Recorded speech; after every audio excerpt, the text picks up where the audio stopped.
Hello Reddit readers. Today, we have scientific guesses of Reddit users on the timeline. I will not detain you anymore. Like and subscribe to the channel of pleasant viewing. Story 1 from user Surid Klot. Geothermal gets real interesting. When you start getting into directed energy drilling, there's a few outfits that are working on ways to burn a hole down into the earth using only lasers and microwaves by using energy.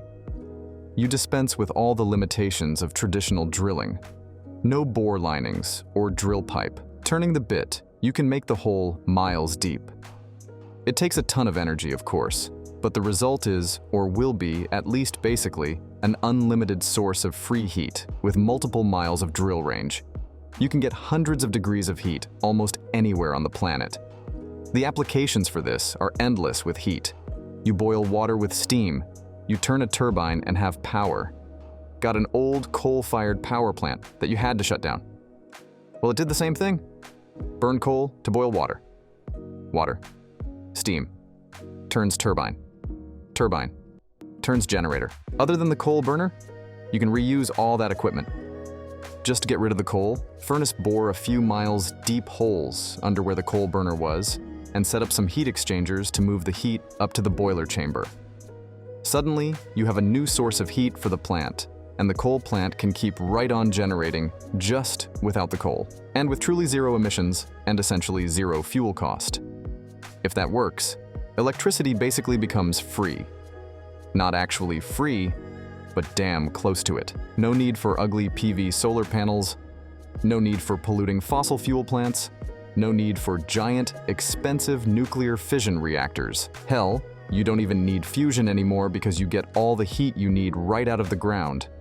It also fundamentally changes the dynamic of power generation from an OPEX operational expense, need to buy fuel for your plant, to a CAPEX, need to build the plant. Concern once you build the geothermal plant. Operating it is dirt cheap because your fuel is free. Heat from the earth. While that's all cool, what becomes even cooler is the possibilities opened up by free energy. Look at California right now. They have problems with groundwater. Namely, they're using too much fresh water for crops, so they're running out of groundwater. This becomes a problem for providing drinking water to cities. Now you can turn seawater into drinking water, but it's an energy-intensive process that's generally considered impractical due to extreme energy use. You either use reverse osmosis filters, which require high-pressure pumps that use a lot of power to produce a small amount of water, or you just boil distill the seawater, which uses an astronomical amount of power. Think entire 100 megawatt power plant just for water generation. But if power's free, who cares? Boil away and suddenly fresh drinking water stops being a problem anywhere on Earth, because if you don't have fresh water, you just need seawater. And one of these geothermal power plants, and it'll run basically forever for free on the Earth's internal heat. Story 2 from user Meshaguget, treating depression with neuromodulation therapy. Instead of medications, Stanford is heavily involved in clinical trials using their SAINT treatment. It essentially uses transcranial magnetic stimulation in a similar way to DBS, but is less invasive and better tolerated. I'm trying to get into one of their clinical trials. I'm looking forward to a day when I don't need medication to stop me from wanting to die. I'm on antidepressant number 7 or 8 at this point, and finding one that works doesn't make me manic, doesn't kill my libido, and doesn't make me gain weight is impossible. Currently taking vilazodone, which isn't too bad, but probably not as efficacious as it should be. I will say that after years of missing frisson, I'm finally back to getting those goosebumps whenever I listen to music that hits. Just so my doc thought this was unusual but super cool. My doc is also very supportive of me perusing that clinical trial. The coolest part is that if you're in the placebo group, they will give you the real therapy after the trial is over. Edit. Thank you for all the replies, support comments, and questions I have received. Too many replies to reply individually. I'll try to answer some stuff here. Where do I sign up? I applied here. You can also look at clinical trials in the US to search for other trials. How is this different from TMS? I wasn't aware how far the technology had come. Already, this particular treatment is more targeted with the hopes it will last longer and be more effective. Thank you to everyone who shared their TM's experiences, both positive and negative. Have you tried medication? X? Wow, lots of developments on the drug front as well. Again, thank you for sharing your experiences with different meds. Also adding that taking daily medication is tough. Many folks with depression, bipolar disorder, ADHD, and any other host of illnesses, including physical illnesses, struggle to comply and take meds as prescribed. Hopefully, treatments that don't require medication become the norm in the near future. Everyone deserves to feel normal. This is bullshit. Well, you know how folks always offer unsolicited advice by saying, "Have you tried? Most of us with chronic illnesses have and will try just about anything for relief." The clinical trials and practical use of TMS is promising. There are several peer-reviewed studies as well as real-world evidence showing this promise. Personally, I always look for studies and research before exploring a new option. Thank you to those who sent me a Reddit cares message. I am okay and not a danger to myself or others. I very much appreciate. Concern. I think that's most of it. I'll go through the replies again and address other questions. When I have time, to those of you who struggle with mental health or have a loved one who is struggling. Hugs, much love, and support to you. My father was bipolar 1, and I wish he'd had more treatment options before he committed suicide. Story 3 from user The Invisible Car. Humans, 20. It will take some in vitro gene splicing of zygotes for each new child at conception. But then that child and other such children will genetically have and will be able to pass on the traits of longer and longer lasting telomeres and such. Then that child can expect to age much slower and live much longer than humans do. Now perhaps with a life expectancy of 16,200 years, at 80-90 years old, they will look and function as if they are 35 and 40 years old. Since they have the genetics, they will be able to pass on the same traits to their offspring naturally. Unless, of course, they mate with one of the religious nuts who refused to participate in the zygotic in vitrogenous splicing update for their children. And then, if their children do not inherit enough of the newly updated traits from their other parent, or if the other parent was equally as religiously convicted, they will experience the joy of aging twice as fast as everybody else, and perhaps passing away after becoming feeble and frail in what will then be thought of as being very early middle-age years, like around 80 or 90 or something perhaps. At first, in many places, the religiously convicted and such will manage to pass laws against such procedures. But then the rich, including the religiously convicted rich, will just fly off somewhere else, where they can get the update for each of their newly planned children with the procedure and an in vitro assisted conception. Then implantation for what will then proceed as a natural pregnancy. For the remainder, it will soon enough start to become apparent that most of the children of the rich age slower and live very long, while the poor and servant class are fast burners, aging fast and dying young.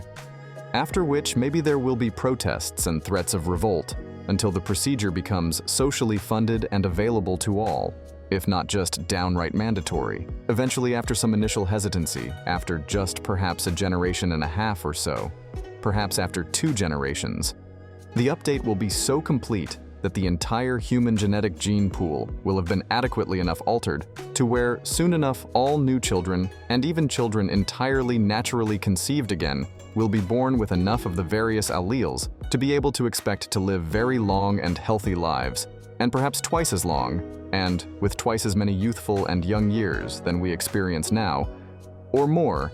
The possibility of the human's 20 genetic update will soon be upon us. And sooner than many of us think, there will be other collateral issues. Like, if people start living twice as long, then even if generations only produce 1 child per adult, the world's population could be expected to slowly double. So there will perhaps become a time lasting as about as long, today's generational number of years or so, during which there will just be no old people, as the last of humans 10 die off, even while the first of the early human 20s are still early middle-aged to middle-aged, to avoid an overpopulation calamity. strict one-child policies and robust incentives to have only one child per couple, and that's 1/2 or 5 children per adult, will be necessary for about a generation or so, coinciding more or less with the Update Humans. 20, all for it. And even though it is too late for me and all of us, already conceived, like old flip phones, all of us are already just stuck with the old human 10 genetic coding, whether we like it or not. Story 4 from user TickyTumble. My hopes are environmental plastic removal recovery and reuse rate of at least 40 within the next 2 decades. Too much plastic in the environment. There are many exciting technologies recently that seems to have found some significant ways to recycle plastic in the environment or remove them from the environment. All very exciting news. Ways to remove all harmful toxic contaminants in our food, air, water by at least 40. The latter seems very promising right now. Eliminate emissions by at least 40 over the course of 3 decades. Seems possible if energy harnessing can be done more efficiently. Transportation capable and fully automated rapid transit system, so that there will no longer be any need to drive manually, and produce safe and effective modes of transportation for everyone. Medical cures for all viruses and cancers. Lots of replies on these 2 already. And things are looking up on this avenue. Cures for aches, immobility. The latter is very likely hoping there will be massive decreases in pain for any painful procedures in the future. Not just temporary, like with anesthesia, but I mean any painful procedures in the future will just feel like a pinprick throughout the entire recovery process. Society, hoping moving towards a society where people can do what they want without any financial obligations, e.g. universal incomes, e.g.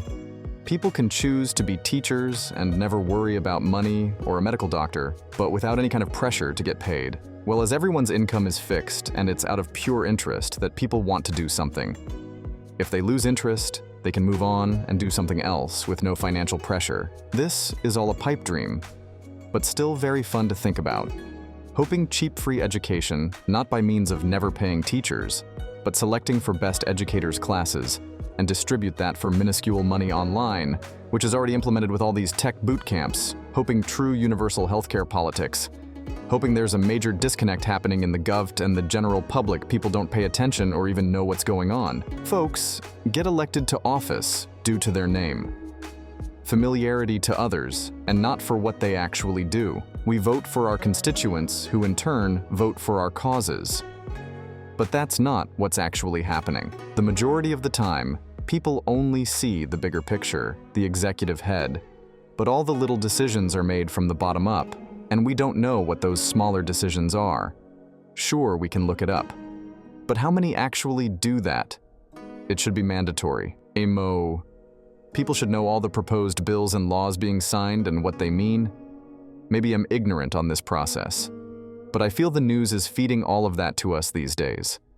And most of that is frequently biased. Family hoping all folks with children should be given job, allocation priority, or those on the cusp of poverty. There is nothing more destabilizing for anyone than having to struggle for shelter, food, job, etc. When there's nothing coming through, hoping primary parents should be given shorter work days, weeks at work, 3-day work weeks, so that they can look after their kids and their own mental health. Also increasing daycare and nanny care incentives, so that parents can recharge, providing free essential services, such as children play facilities and healthcare coverage to parents and kids.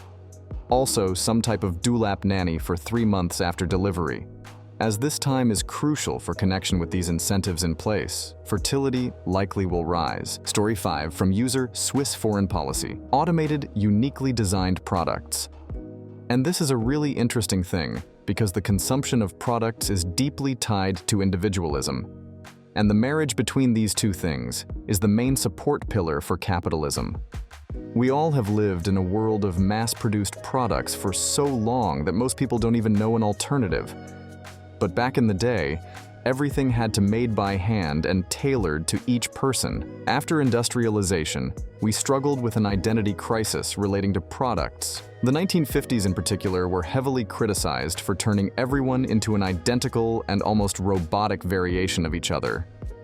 The counterculture tried to upend this and reject consumption, but new developments in manufacturing gave us an increase in the variation of our mass-produced products, tricking the counterculture into believing that they had freed their minds and become meaningful individuals by distinguishing themselves through their product choices. And since then, we've kinda stagnated.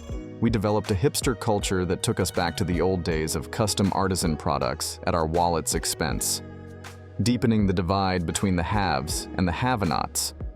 Or we've just accepted brand culture so wholeheartedly we don't really even acknowledge the fact that yes, we know we're just paying for a logo. But right around the corner is an AI-driven revolution in product design that will possibly kill the relationship between individualism and consumption entirely. Generative products are almost here.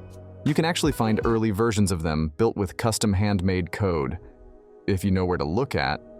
First, they're going to start out small, unique filigree and scroll work in the margins of each page of a book, etc., etc. But pretty soon, we'll be looking at a world where design isn't a personal statement anymore. Design will just be an expression of function. Thanks for watching. Don't forget to like and write comments. See you later.